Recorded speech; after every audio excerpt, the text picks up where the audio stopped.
Assalamualaikum warahmatullahi wabarakatuh. Salam sejahtera buat sahabat Kang Asep Hidayat semua dimanapun berada. Apa kabarnya sahabat semuanya? Ya, semoga saja sahabat semua selalu sehat walafiat. Oh ya, sebelum memulai ke bagian ceritanya, Kang Asep akan menyapa. Yang pertama buat Mbak Sinyo Sugi. Apa kabarnya Mbak? Semoga sehat selalu ya. Terima kasih buat Mbak yang sudah selalu mendukung Kang Asep di dalam channel ini. Kang Asep benar-benar mengucapkan banyak terima kasih deh buat Mbak. Semoga Allah membalas segala kebaikan Mbak ya.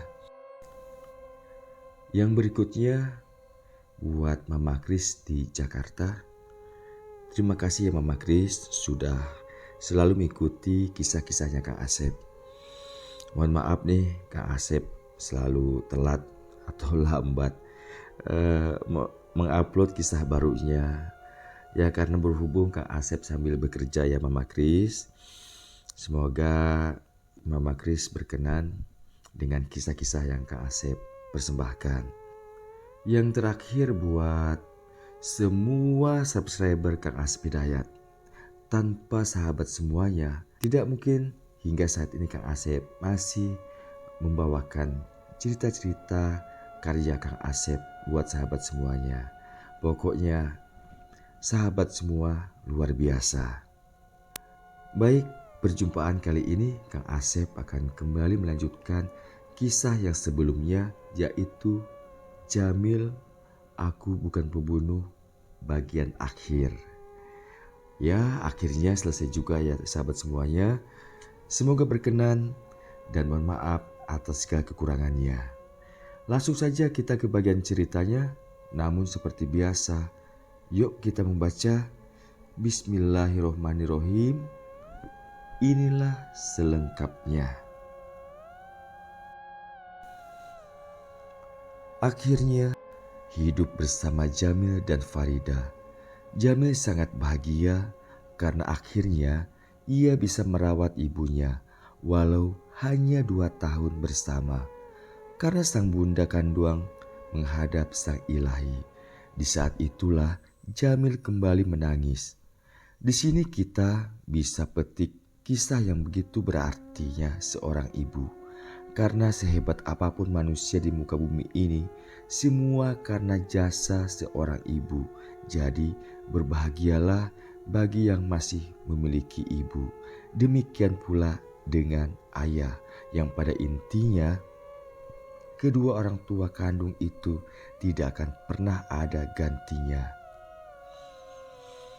Jangan pernah sakiti dan sia-siakan orang tua, karena yang namanya orang tua kandung, seperti yang sudah Kak Asep sebutkan tadi, tidak pernah ada gantinya. Tahun 1942, tahun ia kembali berbahagia karena di tahun itu Jamil mendapatkan seorang cucu pertama dan cucunya seorang bayi laki-laki yang sehat. Bahkan para tetangganya banyak mengatakan bahwa cucunya itu mirip sekali wajahnya dengan Jamil. Beberapa tahun kemudian ia dikaruniai lagi cucu seorang bayi laki-laki. Kedua cucunya itu ia dapatkan dari putrinya yang bernama Asia. Karena saat itu anaknya Jamil tinggal Asia seorang. Anak laki-lakinya Jamil atau adik Asia meninggal dunia pasca perceraian dengan istrinya dan belum mendapat keturunan.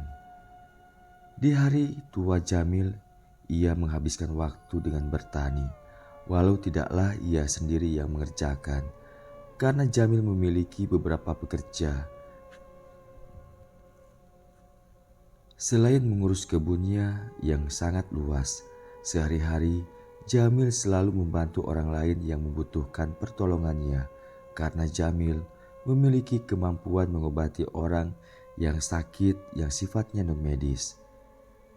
Suatu hari Jamil berpamitan kepada istrinya jika ia akan pergi ke kebun yang jaraknya lumayan jauh dari rumah. "Mak, Abah mau pergi ke kebun ya. Tolong siapkan air minum buat Abah," ucap Jamil ke istrinya. "Iyo bah, bau nasi sekali bah," jawab istrinya menawarkan bekal untuknya sekalian.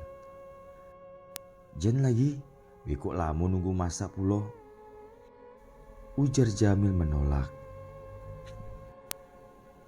"Oh iyalah, elok-elok mo, jen lamu-lamu di kebun," sambung istrinya lagi, dan Jamil berangkat sendiri ke kebun. Hingga waktu sholat fardu zuhur, Jamil masih di kebun. Farida mulai risau karena Jamil belum pulang juga. Farida risau karena Jamil ketika pergi tadi belum sarapan, juga tidak membawa bekal apapun selain hanya air minum saja. Farida berinisiatif untuk menyusul suaminya ke kebun untuk mengantarkan makan siang. Karena Farida faham kebiasaan Jamil, jika sudah asyik bekerja, Jamil selalu lupa dengan waktu. Setelah bekal yang akan dibawa siap, Farida berangkat sendiri menyusul Jamil ke kebun. Setibanya di kebun, Farida tidak melihat keberadaan Jamil.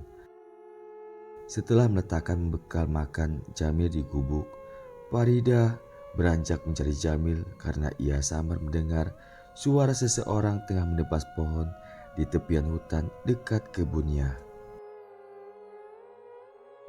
Farida terus melangkah berjalan di antara pohon pinang yang mulai tumbuh subur. Suara tebasan parang semakin jelas terdengar olehnya. Sejenak, Farida menghentikan langkahnya. Karena selain suara tebasan, ia pun mendengar suara seseorang tengah berbicara atau mengobrol. Ia berpikir, berarti suaminya tidak sendiri saat itu. Tapi kira-kira siapa ya teman mengobrol suaminya saat itu? Farida kembali melanjutkan langkahnya. Hingga kini Farida mulai melihat suaminya yang tengah menebas pohon-pohon kecil liar. Namun Farida belum melihat siapa di sana selain suaminya. Farida terus melangkah diam-diam. Ia tidak berusaha untuk memanggil Jamil. Namun begitu jaraknya sudah dekat, dari balik semak belukar, Farida mencoba mengintip ke arah Jamil. Astagfirullah. Tubuh Farida gemetaran. Kedua kakinya seakan kaku tidak dapat digerakkan lagi. Mulutnya terasa keluh, dua matanya terbelalak menatap ke arah Jamil yang saat itu terlihat duduk di atas sebatang kayu yang sudah tumbang. Saat itu Farida terkejut setelah melihat siapa sebenarnya teman mengobrol Jamil saat itu. Farida melihat sesuatu yang tidak lazim dan tentunya sangat mengerikan. Beberapa meter di hadapannya, dari balik sebatang pohon yang lumayan besar, Farida melihat Jamil tengah mengobrol dengan dua ekor harimau besar. Kedua harimau itu tengah duduk menghadap Jamil yang saat itu duduk di atas kayu. Melihat pemandangan yang tak lazim itu sungguh membuat Farida tak tahan, dan akhirnya ia tak sadarkan diri, terjatuh di bawah pohon di mana ia mengintip Jamil. Sepertinya keberadaan kita ada seseorang yang melihat. Sebaiknya cepat kamu pulang, ucap salah satu harimau itu sembari mengendus-endus seakan harimau besar itu mencium sesuatu di sekitarnya. Lalu kedua harimau besar itu secara tiba-tiba menghilang. Sontak hal itu membuat Jamil terkejut. Ia langsung berdiri, menyapukan pandangan ke segala arah. Namun saat itu Jamil tak menemukan siapapun. Lalu ia melangkah hendak menuju gubuknya melalui jalan setapak. Di saat itu ia melewati sebatang pohon yang besar. Astagfirullah, Mak. Jamil terkejut karena ia melihat istrinya terkapar tak sadarkan diri di bawah pohon besar itu. Jamil terlihat panik mendapatkan istrinya tak sadarkan diri. Lalu ia berusaha membangunkan Farida, namun Farida tak juga siuman. Dan akhirnya Jamil mengangkat tubuh istrinya itu dan dibawa ke gubuk. Beberapa saat setelah tubuh istrinya dibaringkan di gubuk, akhirnya Farida siuman. Farida mengerang pelan seraya memegang kepalanya. "Mak, Mama sudah sadar?" tanya Jamil ke Farida. Mendengar pertanyaan Jamil, seketika Farida terkesiap. "Mana harimaunya, Bah?" ucap Farida tergagap sembari bangkit dari baringnya dan menangis ketakutan. "Sudah pergi, Mak. Sudah, jangan takut lagi ya. Mereka nggak apa-apa, Mak," jawab Jamil khawatir. Serba salah karena akhirnya Farida tahu juga jika ia punya teman 2 harimau, yang tentunya kedua harimau itu harimau siluman. Saat itu Farida masih ketakutan, walau Jamil sudah membujuk serta mengatakan jika kedua harimau itu tidak akan mengganggu. Secara perlahan Farida mulai dapat menguasai dirinya. "Mak, Bah mau cerita. Tapi Mama janji ya, jangan cerita ke siapapun," ucap Jamil ke Farida pelan. Memulai pembicaraan. Karena Farida saat itu sudah terlihat tenang. Sebenarnya mereka berdua itu teman Bah. Mereka selalu menolong di saat Abah dalam bahaya. Dan mereka juga yang menjaga keluarga kita selama ini. Tutur Jamil panjang lebar ke istrinya dan memohon agar istrinya itu tidak menceritakan ke siapapun. Walau sulit diterima dengan akal sehat apa yang ia lihat dan ia dengar dari suaminya, namun akhirnya Farida dapat memahaminya dan mereka akhirnya memutuskan untuk segera pulang. Di sepanjang perjalanan pulang, Farida banyak diam walau Jamil terus mengajak mengobrol. Hari demi hari, tahun berganti tahun terus berlalu. Keluarga Jamil terus berkembang, bahkan cucunya saat itu telah menikah dan memiliki anak. Tentunya anak dari cucunya itu sebagai cicitnya Jamil. Di usianya yang senja, Jamil selalu bahagia hidup bersama keluarganya. Walau ya sifatnya yang keras masih terlihat, namun saat ini Jamil jauh lebih sabar. Tahun 1974 di bulan suci Ramadan, pagi yang indah dan sejuk khas pedesaan, tiba-tiba saja dipecahkan oleh seseorang yang menangis dari dalam sebuah kamar di rumahnya Jamil.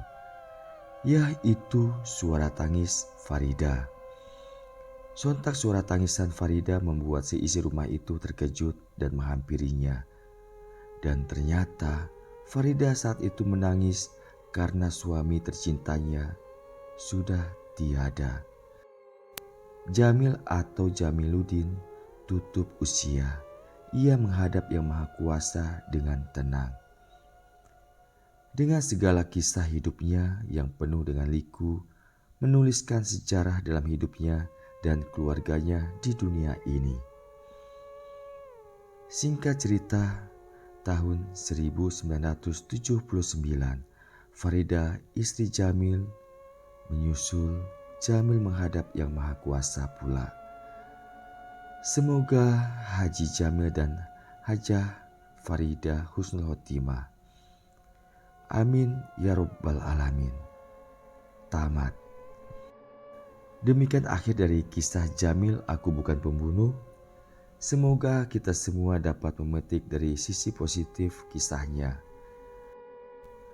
Mohon doanya buat almarhum Tuk Jamil dan Nenek Farida. Semoga mereka berdua husnul khotimah. Al-Fatihah. A'udzubillahi minasyaitonirrajim. Bismillahirrahmanirrahim. Ar-Rahmanirrahim. Maliki yaumiddin. Iyyaka na'budu wa iyyaka nasta'in ihdinas siratal mustaqim. Ad-dhalin. Demikian dari Kang Asep, mohon maaf atas segala kekurangan dan kesalahan Kang Asep. Kang Asep haturkan banyak terima kasih dan wassalamualaikum warahmatullahi wabarakatuh.